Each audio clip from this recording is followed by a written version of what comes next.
How different is the workflow for you as the actors?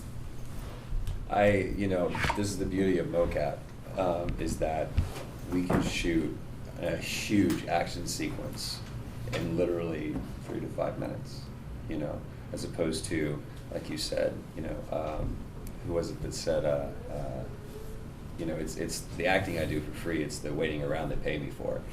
Because we're already lit, the camera's already set, there's no retouch for makeup or anything else. We may have to adjust some markers every once in a while, but we're able to really, really focus on, is the scene working? Can we deconstruct this? And we can this is the one thing that again, it's a different way of doing things as opposed to, we gotta get to these 5 scenes today, guys.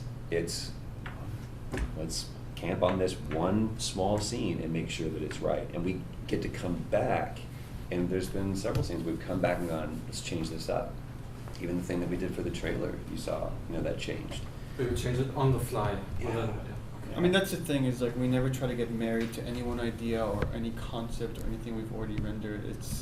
It's still always like we like dig into the details, whether it's like on stage or here at the studio, and then we step back and look at the thing holistically and go, okay, we're now seeing more of the flow, but these beats don't feel right. Let's go back and do it again. So to make sure everything fits holistically, and that's the best way for us to tell this very character-driven experience. So we have one more question. Sure. Do you have I don't know, Nachdrehs in German? It's when one scene is already meant to be complete, but half a year later you say, well, there's one detail missing. Is this happening also? That a week later you say, well, we need to do this again because the animators had some problems? Or is it happening? Sometimes, absolutely, yeah. I mean, most of the time we try to just get it all right on the stage, and get it in the can, but sometimes, the animators will come back and be like, look, this actually isn't working, or we didn't get the right reference, or like the action is, and then we're like, okay, well, we make a note, we put that aside. Next time we come to the stage to capture the next scene, we do a pickup, and we just get the whole moment. So you two have to be still available for the team for a set amount of time, I guess, where they might come up and say, well, we need you again, so we can't do. Hunter S. Thompson said, buy the ticket, take the ride. And that's exactly, we're in this for the long haul, so we want this to be as perfect as possible. So, I mean, just again, sorry, jump in. One part of the Naughty Dog method is the actors are part of the team. We don't just hire talent and then just shoot something and we're done with it. They're constantly iterating with us on the game throughout the entire course of production. How many sessions does it take, recording sessions? I don't, a lot. I don't know the exact number. So with so much of Hollywood movies being shot against the green screen, do you feel like video games and Hollywood are slowly merging, that it's becoming one and the same thing? I think that video games have influenced film, and I think that it's been the advancement and the advent of new technologies in video games that have caused Hollywood to look at the way that games are being made and go, we want to do that. There really wasn't CG until the games really started being more of a narrative and being more cinematic.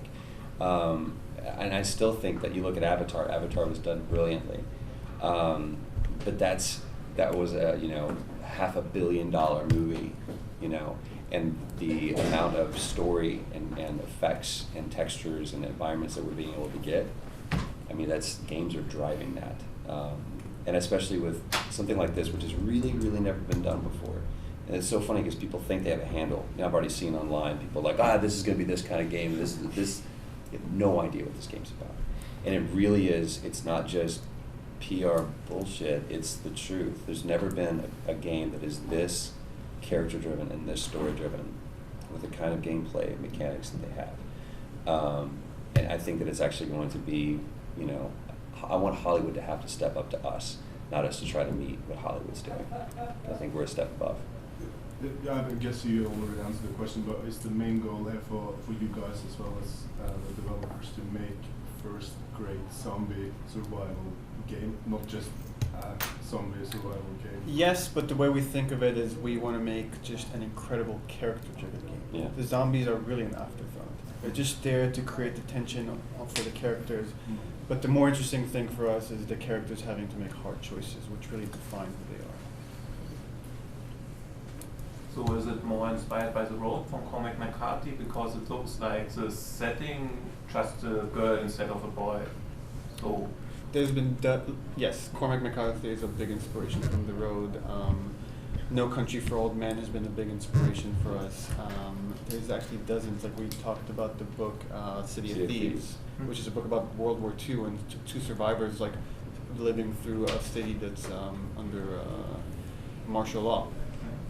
So you can't pinpoint to any one thing and say, okay, this is the core inspiration, because this thing kind of is telling its own story. What do you think? But the Road is a great example of what we don't do in games, which The Road is a post-apocalyptic story that tells a very character-driven tale of like innocence and characters change over the course of events. It's not about big monsters or cannibals or any of that. That's there, that's but it's just the setting, backdrop. but it's not the story. This happened, and now this is happening. That's the point of that. What were you gonna say?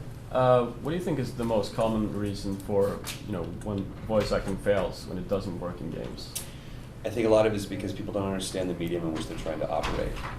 Unfortunately, there's a lot of actors that don't play games. They get the gig because they've got a cool voice, or they'll do the gig and they can assign a name to it.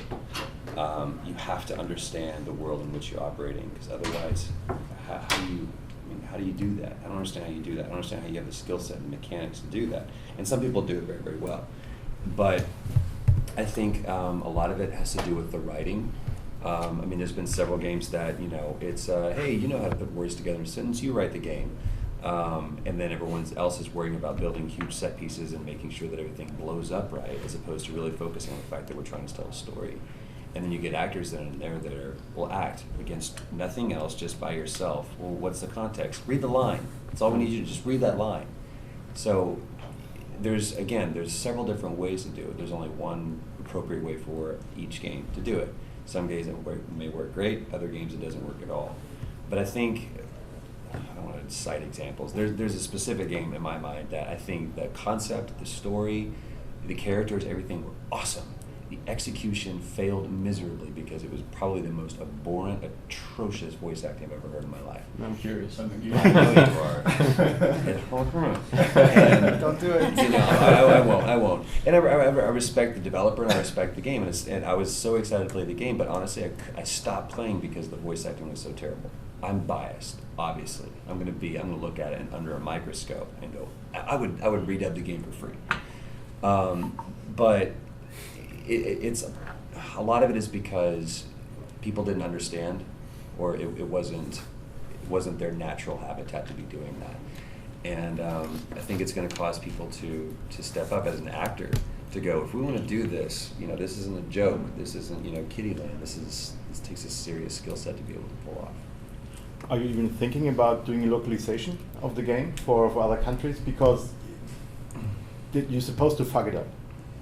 You have two actors here that work so well together, and to find two native speakers like in Germany that work together just as well and fit the roles is nearly impossible. Well, a lot of times we leave that up to the player. Like we put all the languages, because we have Blu-ray, we can put a ton of languages on the disc. So if you want to play it with subtitles, you can.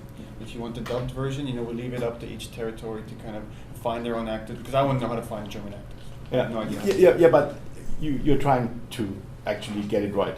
Yeah. Or you say, no, this is the only version of the game, this is how it's meant to be experienced. No, I definitely don't do that, because there's some people that just won't play it if all they could do is read subtitles. The only way they will play it is it's dubbed, and I hate for them not to experience this thing.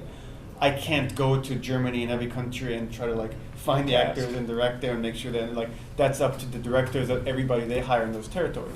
But and who's in charge of the vision for localization then? Is there somebody who has to be in charge and then telling you, yeah, we did a good job, and afterwards you get smacked? Yeah, we have. We can talk about specific afterwards if you want, but we have partners, right? We have Sony partners across the globe that help us with that, so that because if we had the burden on us to do it we would never get this game done. There's just no way. I look at Run Lola Run. Love that movie, Das Boot. Great movies. I do not want to watch the dub version of that. And I've done a lot of dubbing. I've done a lot of localization for shows or games or whatever. and I can go back and forth. There's some Japanese stuff that I've done that I've seen the original, and for Japan it makes sense. In a Western audience, it needs to be redone. It needs to be voiced by an American actor to convey the thought. But you know, sometimes it's just best to, I love subtitles, it'll be fine. I'll scan down and look, because I want to see that in its original native habitat. Yeah, it's supposed to be a project that has to be experienced in this language. Well, you can, right? The Yeah, well, English well, is going to be yeah. on the disc, so. Yeah. Yay. Awesome. Thanks, guys. It's a wrap.